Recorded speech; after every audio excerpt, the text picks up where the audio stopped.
Well, Carlos Santana is on his way to Philadelphia, reportedly having agreed to a 3-year, $60 million contract with the Phillies.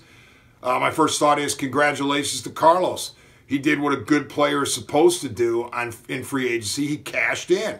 You know, and I think about 2017, Carlos's walk year, when he not only was good offensively, but he excelled defensively and became a two-way player, which made him that much more attractive on the open market. If I'm an Indians fan, I'm not all that surprised that Carlos is not back with the Indians. Number one, because once a free agent leaves a team, a good free agent, rarely does he come back hat in hand and re-sign with that team.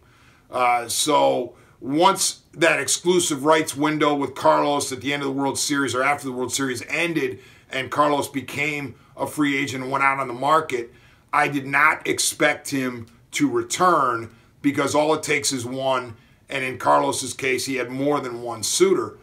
But even though I wanted to see Carlos return, I'm not going to crack the Indians here because this is the business of baseball. It's happened before. It'll happen again where a player prices himself out of a particular market.